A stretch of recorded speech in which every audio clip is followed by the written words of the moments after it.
Okay, time for a new video. Welcome back to my channel, or hello if you're new. This is yet another Eurovision related video here on my channel, and today I am filming another installment in my sporadic series titled What We Know So Far, where I go through pretty much everything we as Eurovision fans know so far about the upcoming edition of the Eurovision Song Contest, which as we all know will take place next May somewhere in Austria after that nation's third ESC win several months ago in Basel, Switzerland, with the song Wasted Love performed by JJ.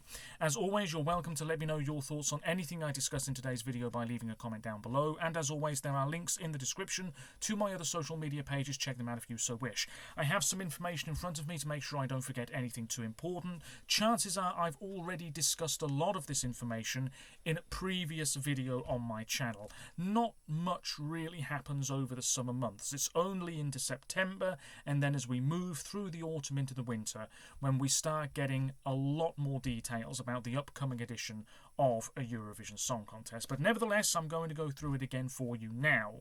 We all know that next year's competition will be the 70th edition of the Eurovision Song Contest, and as I've already mentioned, it will take place in Austria for a third time after 1967 in Vienna and 2015 in Vienna, and chances are it will be 2026 in Vienna. There has been a bidding process, lots of locations across Austria saying that they wanted to put forwards a bid to stage next year's event. By the end of that process, which concluded on July the 4th apparently, only two cities were left in contention: Innsbruck and Vienna. So we've known about this for a month and a half. That's how long it's been at the time of recording this video you're watching now. Innsbruck has the Olympiahalle, which did bid to host Eurovision in 2015 but was unsuccessful. That venue was constructed for the Winter Olympic Games of 1964 and played host to figure skating and ice hockey events at those games, and again 12 years later in 1976. Innsbruck could do it. They could be the host city of next year's competition, but based on what I've read and based on what I've seen online from lots of other people, Innsbruck is really lacking in terms of infrastructure in general, I suppose, in terms of hotel accommodation and things like that.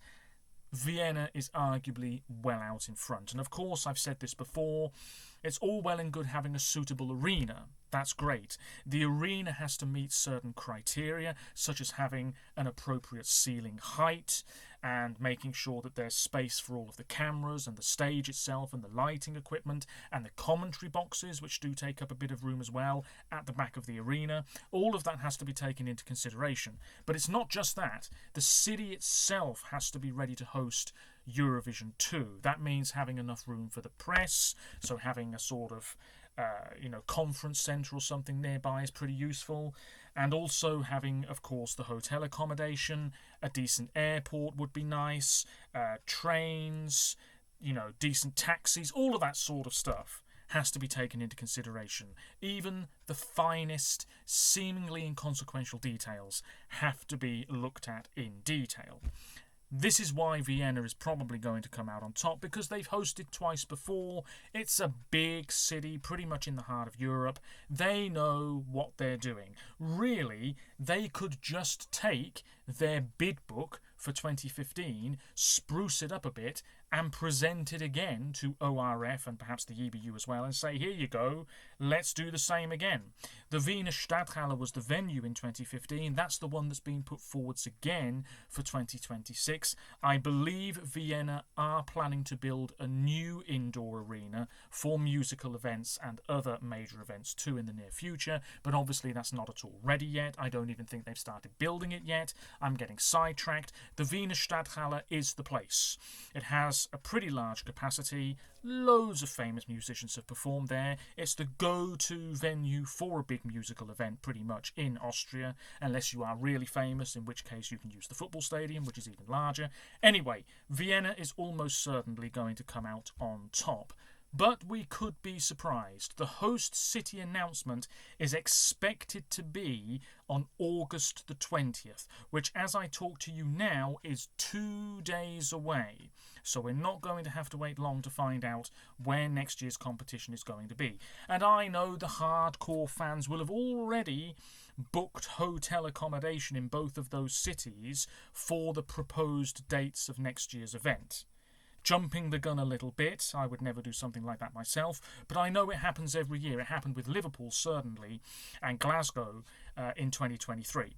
It says here the dates of the contest are probably going to be the 16th or 23rd of May. That's for the final.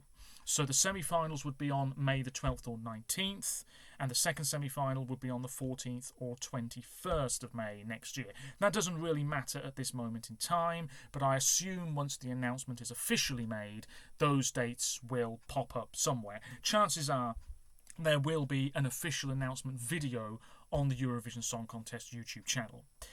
As of right now, which is August the 18th, can you believe it? We're really rattling through this year. It says that 20 countries have expressed interest in taking part in next year's event. Now, there's also been a statement of sorts from ORF. I'm looking at my Twitter page here. ORF have said that the competing countries list will be revealed as early as next month, September. Now, I think that's a load of rubbish. I suppose it could happen, but I'd be highly surprised. Some Eurovision fans are already speculating that we may get the official list of participants next month because it's going to be a pretty small list. Loads of countries might be withdrawing for political controversy-related matters, that sort of thing. I would be surprised, very surprised, if we get that list next month. Usually we get it in January or something like that, and there's an announcement all about it. I don't know what they're getting at with that.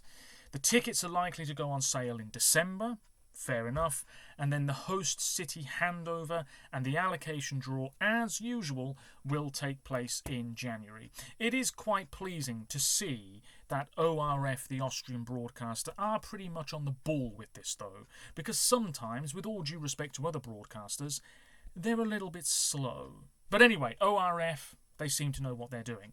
Now, let's talk about the elephant in the room. This is breaking news today, dear viewers. You will have seen it by now, and maybe you're as repulsed as I am. Of course, it's the brand new visual identity for the Eurovision Song Contest. The brand new logo. I'm looking at it now. Good heavens above, dear viewers.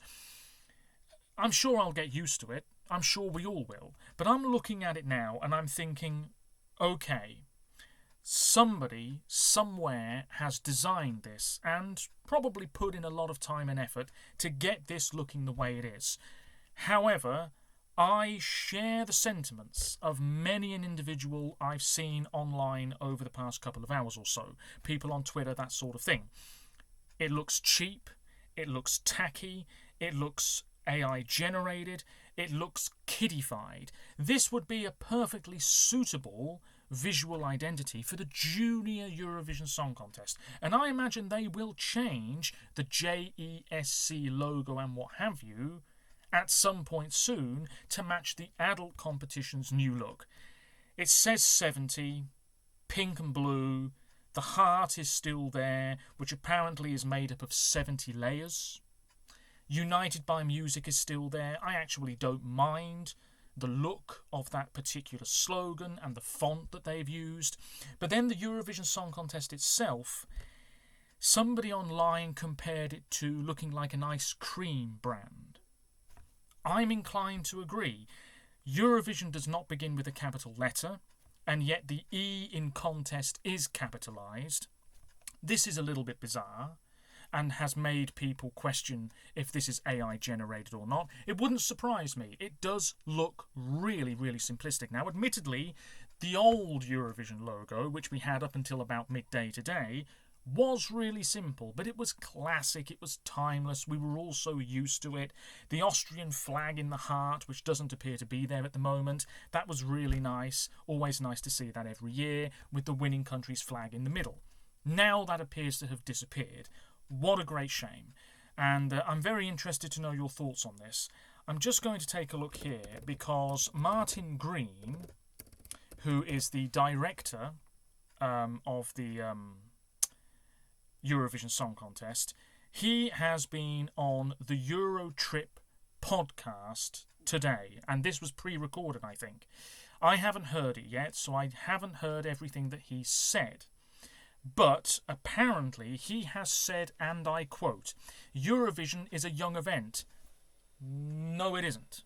Eurovision is an event for anybody, whether they are 6, 16 or 86. It's an event for everybody. Yes, over the years we have seen this move towards TikTok and getting down with the youth, and certainly it's a show that a lot of young people really gravitate towards, perhaps more so than older individuals, no doubt about it. But it's still a show for everybody. So that comment already irks me, and maybe it annoys you too. It's about pop music. I'm sorry. No. Eurovision is not just about pop music. It's never been just about pop music. It's about all different styles and genres of music. This year's winner is not strictly speaking a pop song. Last year's winner, not strictly speaking a pop song. If you take a look at most of the winners over the past 10 years or so, not too many of them, you could say, are strictly speaking a pop song. Maybe I'm getting a bit more worked up about this than I need to be. But that comment, I'm just thinking to myself, come on, man. Have you seen this show? You know full well Eurovision's not about pop music. It's about all music. And reflects current times, and I think our identity needs to do that too. Apparently. Now, he has said something else. But I can't quite find it at the moment. So I'm going to leave it. But it's just really disappointing. There is a bit on the Eurovision official website, which you may well have seen by now. It says, blah, blah, blah. Ahead of next year's competition, we plan on shining a spotlight over our past, celebrating our present, and looking forward to the future, blah, blah, blah.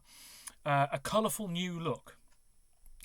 Now, the logo has been simplified into a single, unique mark, which they already had, with one familiar element at its centre, which they already had, that unmistakable Eurovision heart, which is now beating louder than ever. Paired with the fresh logo is the chameleon heart. The Eurovision Song Contest's emotional compass. This heart is going to be able to absorb cultural influences, music and movement. This is one of those little soundbite type things which sounds like an utter load of shite. It will also be able to adapt to reflect the host nation's identity. Yes, nice. A performer's individuality or a particular theme. When I heard about this morning, I actually first thought that they were going to scrap the heart altogether and have a musical note instead, in place of the V in Eurovision. That hasn't happened, fair enough. Regardless of its guise, the ESC will always be emanating from the heart's core. You'll be seeing a lot more of this 3D heart. Is this just for this year? This particular logo? I don't know, I doubt it. As well, you'll be seeing this heart, blah, blah, blah, as well as its versatility and vibrance in the build-up to next year's event in Austria, and so on. Martin Green. Our new logo and look have been designed to make the ESC brand clearer on digital platforms. It sort of was already. I really think it was. Bring our family of projects all into one space, why weren't they anyway, and protect the brand globally for EBU members. What's that about? Protect the brand? I don't get that at all. Protect the brand bit. Anyway, why they've changed it, I don't know. Who designed this? Somebody at the EBU. Somebody. Yes, they've got a lot of questions to answer. But anyway, a lot of people are very furious with it. But I get it. I get it. Because nobody was asking for this change. Nobody was saying, you know what, that logo needs improvement. Nobody was saying that. And yet again, It's the organisers of this event that we all love tweaking something for no reason. The changes we want to happen, for example, bringing back the juries in the semi-finals, there's been no news about that yet. Maybe it will come, maybe it won't.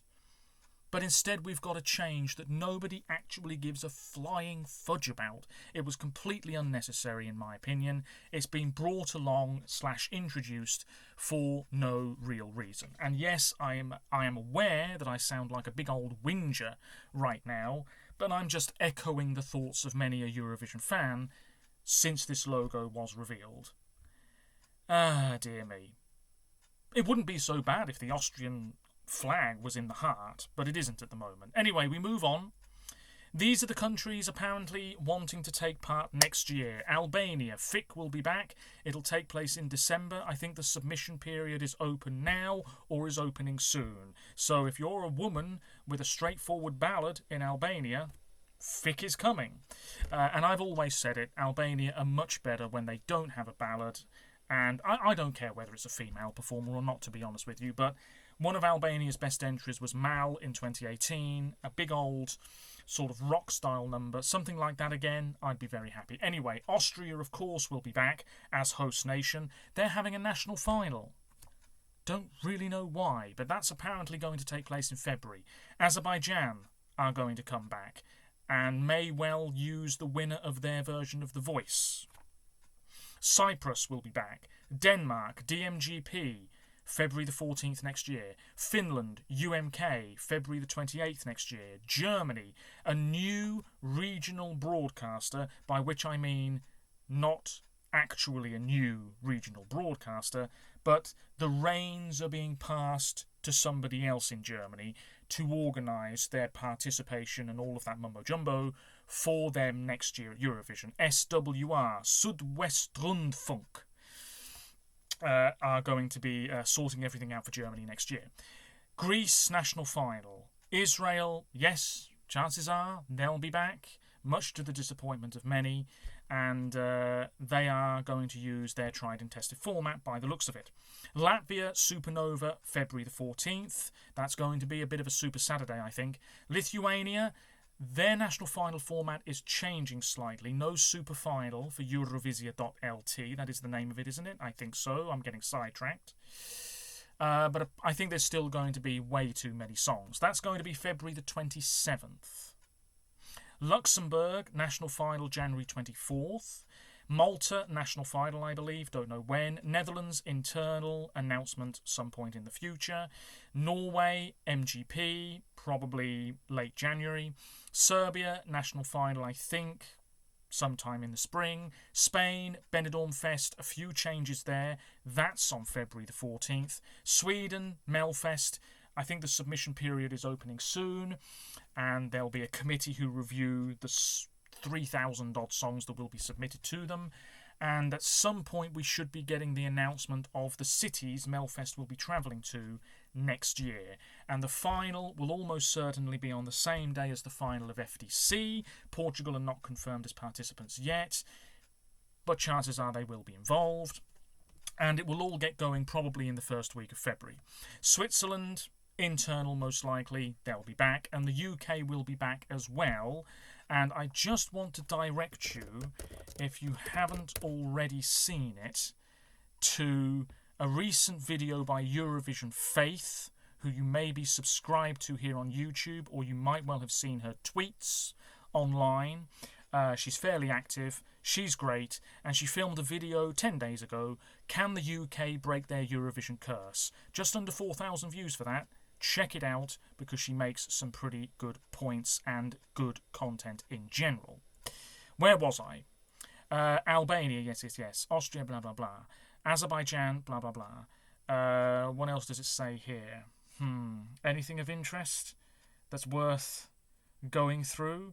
Malta, it says there's a songwriting camp, which may or may not have happened by now, for creating high-level songs. This is Malta we're talking about, with the potential to represent Malta at Eurovision next year. I'm going to get sidetracked again, but Malta had a good thing going a couple of years ago with Michaela and Destiny, and they were using the X Factor Malta or something like that. And now they've just sort of gone back to square one, which is really disappointing. It was probably money related. Andorra won't be back, disappointing. Bosnia won't be back, disappointing. Slovakia won't be back either, saying that the costs of full participation, including licensing fees, production and logistics, are disproportionately high compared to the revenues and societal impact. And certainly, it's not just Slovakia, but so many countries don't take part in Eurovision because of how financially expensive it is. And it doesn't seem like that's going to improve moving forwards, which is a real shame. There's no news about Monaco or Turkey. There's been a little bit about Turkey, but it's the same old stuff every year. We might come back, and then they don't. Monaco, who I think certainly could afford to take part, plus they've got a relatively new broadcaster, which I think is a member of the EBU now. Maybe they could return. If San Marino can compete most years, Monaco certainly can come back and try again. Hungary, they won't be back, probably because of political-related matters. Yeah, there's a couple of other countries as well, isn't there? I mean, Liechtenstein, who've never taken part. There was a bit of talk about them a while back, but it's not going to happen. Belgium, they're waiting for something, but they're going to have, I believe, a national final. It alternates between the two broadcasters there, of course. Czechia, they'll be announcing stuff in the autumn. Kazakhstan, apparently there was a good meeting involving Noel Curran, who, fun fact, is married to E. McQuinn, former Irish Eurovision winner, and the chairman of the board of directors at Kabar Agency. Apparently that meeting went quite well. We may or may not see Kazakhstan at some point soon. Iceland, we'll find out in the autumn. Montenegro, same deal. North Macedonia, potentially. Haven't been involved since Turin 2022 and nearly qualified from that second semi-final that year. Apparently a whole bunch of artists are interested, including Bobby Andanov, who sang Prati mi SMS for North Macedonia at Junior Eurovision about 2 decades ago. San Marino, we don't know. Slovenia, we don't know, because they want the EBU to address concerns around the transparency of the vote at this year's event. So there you go. We know the team who are going to be working on Eurovision next year. That's not super relevant at the moment. Here we go. The logo was designed by the London-based PALS branding studio. Yes. I'd like a word with that branding studio. Anyway, we'll leave it there. There's really not much else to say. The big news is obviously we're getting the host city within the next couple of days. Fantastic, always quite exciting. Very likely to be Vienna. And, of course, the brand new visual identity / logo for Eurovision itself. Are you a fan? Are you disappointed? I was looking at the YouTube comments because there has been a video posted on the official Eurovision YouTube channel now. A very short video showing off the logo in all its glory. And it is overwhelmingly negative. So I imagine Martin Green and possibly PAL's branding studio, I imagine they're quite disappointed with the feedback thus far. Anyway, I'll be back with more Eurovision-related content fairly soon. I feel as though I am forgetting to mention something. Certainly here in the UK, there's been no strong rumours whatsoever yet about who could represent us next year. I'm sure some rumours are circulating in other countries, but I've not really been paying attention to those. Links in the description as always to my other social media pages. Check them out if you so wish, including the joint Instagram page, rajc.esc. There will be more posts on there moving forwards, all being well. And at some point soon, I will be filming my next video in my little series where I focus on a particular country's entries over the past decade. And looking at the most recent poll, it's going to be Ireland's entries I talk about next. Do cast your votes. It's very close. Do cast your votes if you're at all interested. And that video will surface fairly soon, as well as a few more videos like that over the next couple of weeks, all being well. And at some point, the long-delayed 10 Great National Final Songs of the 2025 season video. That will surface, God help me. Anyway, that really is it. A big ramble, covering a lot of stuff that I covered previously on my channel. but I'll be doing it again next month for another What We Know So Far video. Until next time on my channel, thank you very much for watching. Take care of yourselves, stay safe, and bye for now.